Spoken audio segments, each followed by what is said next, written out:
Welcome to This Explainer. Okay, today we are heading out to the remarkably rugged cliffs of Karadağ, right in Turkey's Black Sea region, to explore an absolute architectural marvel, the Sümela Monastery. We're going to uncover exactly how this breathtaking 1,600-year-old sanctuary was built directly into the side of a sheer mountain. Let's get right into it. Just imagine standing a dizzying 1,150 meters above sea level, with a sheer 300-meter drop straight down below you. I mean, building a basic cabin at that altitude is tough enough today, right? But constructing a massive, multi-level monastic complex centuries ago, it is just an absolute triumph of human devotion and engineering. Because of that, it is very often, and quite fittingly, called the Miracle on the Rocks. Now, you might be wondering about the name. Well, Sümela itself is deeply tied to this imposing environment. It's actually derived from the Greek word melos, which means black or dark. This points directly to the Karadağ Mountains, but it also references the mysterious, dark-colored face of the miraculous Virgin Mary icon that was historically housed right there. But seriously, why build a sacred pilgrimage center in such an incredibly impossible location? Well, this wasn't just some random plot of land they picked for the nice views. It was actually a divine mission sparked by a shared dream. According to tradition, back in the year 386 AD, two Athenian monks named Barnabas and Sophronios had a vision. They dreamt of a miraculous icon of the Virgin Mary, supposedly painted by the apostle St. Luke himself, hidden away in a cave on this very mountain. Compelled by this powerful vision, they literally traveled all the way to Karadağ, found the cave, and laid the very first foundations of what would ultimately become the Sümela Monastery. All right, keeping that incredible origin story in mind, let's trace their footsteps and explore the monastery entrance and courtyard.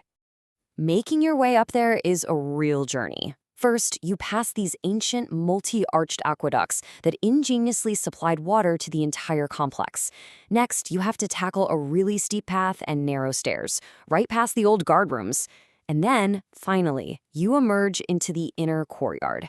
This is the beating heart of the monastery, the exact spot where the community gathered, worked, and lived. But the true, undeniable soul of Sümela lies just past that courtyard, at the main rock church.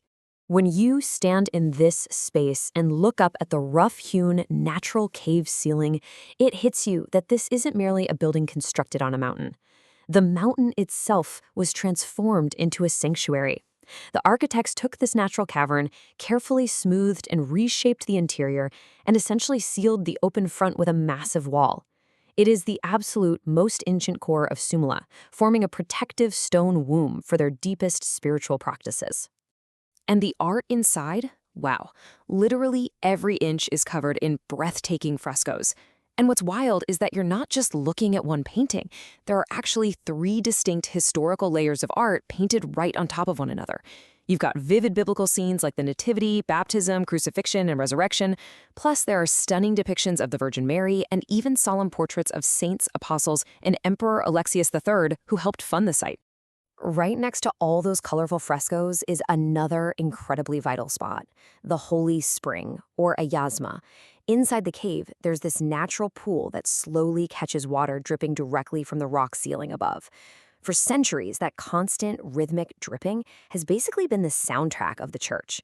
Pilgrims have traveled thousands of miles across really harsh terrains just to touch and drink from this water, firmly believing it held miraculous healing properties.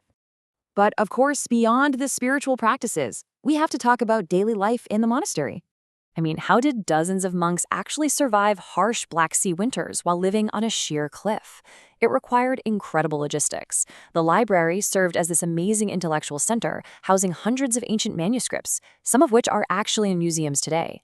Tucked away were massive kitchens with stone ovens and deep supply niches, meant to help them outlast the brutal winter snows. And clinging right to the rock face were 3 to 4 story wooden balconied monk cells designed for solitary prayer, studying, and sleeping.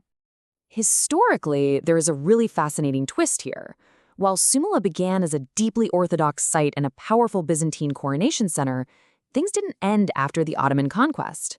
Instead, in a really striking display of cross-cultural respect, powerful sultans like Fatih Sultan Mehmed, Yavuz Sultan Selim, and Kanuni Sultan Süleyman actively protected the monastery. They guaranteed its autonomy and even sent precious gifts to support it. Unfortunately, though, we do have to look at the transition from abandonment to its modern journey toward UNESCO recognition.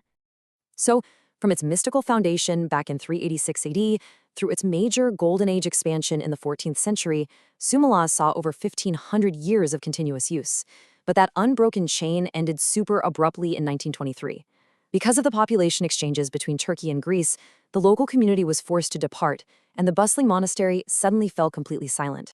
But here is the thing. While the physical walls, the frescoes, and those breathtaking aqueducts remain in Turkey today, the sacred icon went on a journey of its own. The original miraculous Virgin Mary icon, the exact one that Barnabas and Sophronius dreamt of, was carefully taken to Greece after the 1923 exchange.